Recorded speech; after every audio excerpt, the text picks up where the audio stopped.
Hi guys, Shaun from Optics Warehouse here. So today we've got the HIKMICRO Habrok series of multispectral binoculars.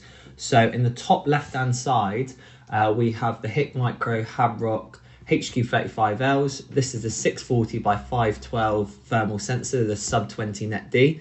On the right of that we have the HH35L. This is a 384 by 288 thermal, and it comes with a sub 20 net D. And then we have at the base of the image the 4.3 times base mag of the HE25L, and this is a 256 by 192 entry level thermal. So we're going to zoom in now on the HQ35L. As I said, this is a 640 thermal sensor.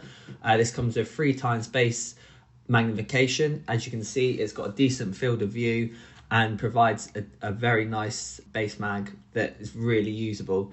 The thermal definition in this is really good. As you can see, you can clearly spot the person and the dog running around. This is only 175 meters, and we will be doing a further extended range comparison video, but we're just going to put out this short range video to begin with, just to give you a good feel on what the performance differences are between the two. As we look across the image, you can see that you get a really nice thermal definition of the environment. This is due to this lower net D rating.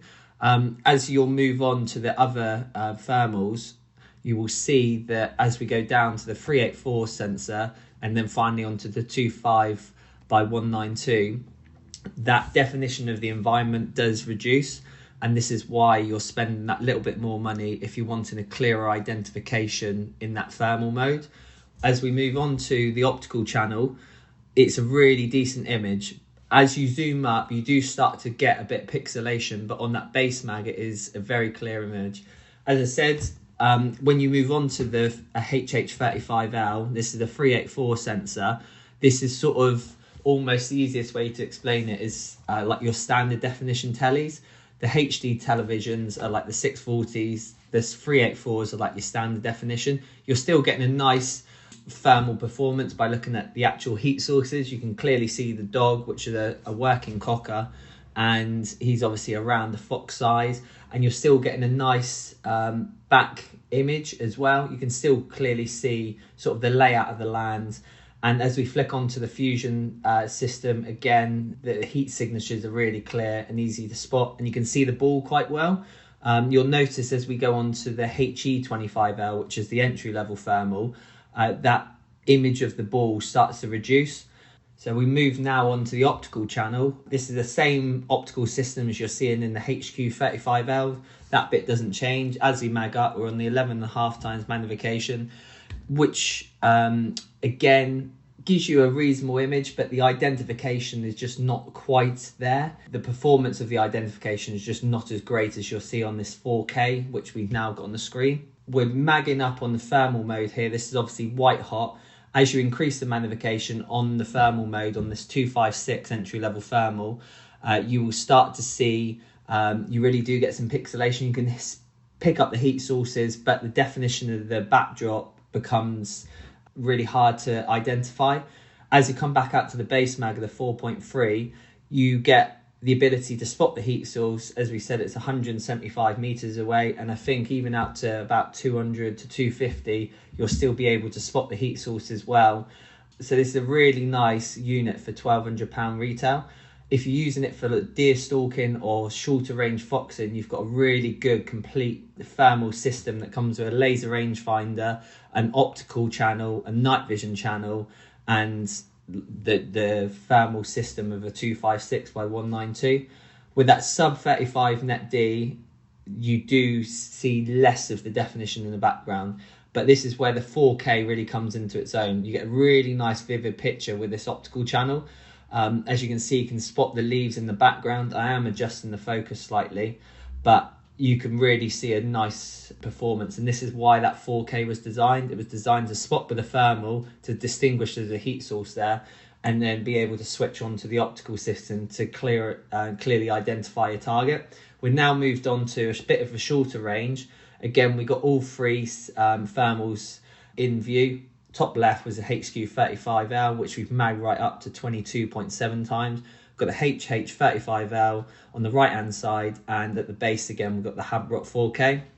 We're just flicking through the colour palettes here. This is 114 metres away. We're now back onto the full image of the HQ35L, and I'm just magging through, and even still, as you mag up, you can still see the human-sized target. The dog is starting to get pixelated, but to be honest, across these all thermal technology and any digital technology, as you do start to mag up, you do reduce the definition of the image.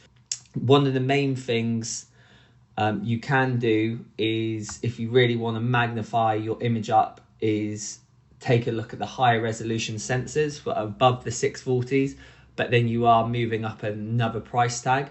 But what you will get when you move up in the higher resolution sensors, you then reduce the base magnification, and you then but you broaden out the field of view.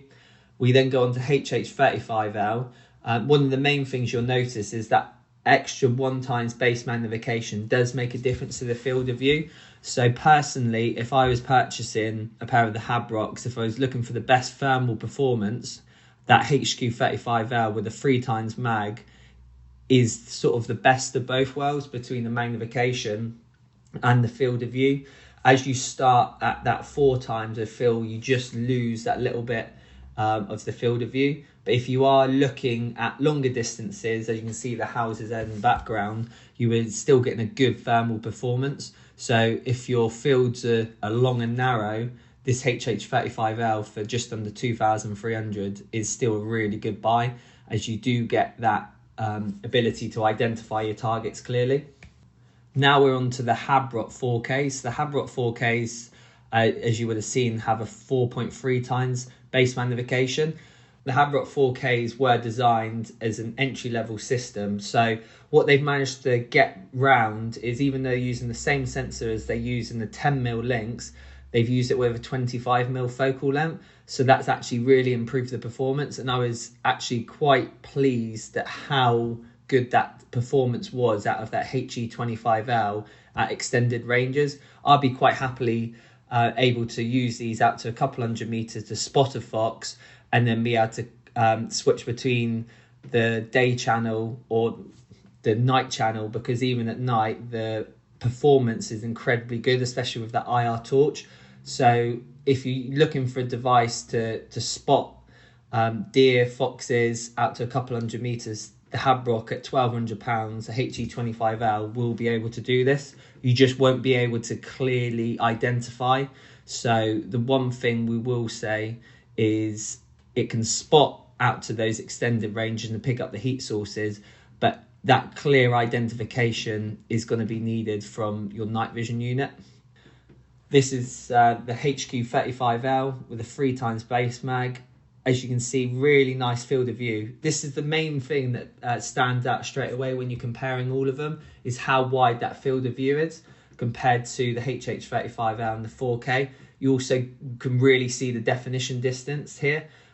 You can almost see the different heat signatures across the heat sources themselves. You get a really nice view of the backdrop, and also in the foreground you can see the grass moving. This is around 10 o'clock at night, and you're still getting, with this Habrock HQ35L, you still get the twilight mode system on this. So it was pretty dimpsy on this night. It was nearly pitch black, and you're still getting that full color performance. But on the 4K system, it is in that night mode by this point. But in the day channel, there is chalk and cheese between the two. The day channel is substantially better in that 4K mode. So if you're looking as a deer stalking product, for instance, the day channel will probably be a hell of a lot more useful than this twilight system that we're seeing in the HH35L and the HQ35L. When we do our next video, we will be focusing on extended ranges, so please stay tuned and just keep an eye out. Hopefully within the next couple of weeks I have something out there for long range Habrock comparison footage.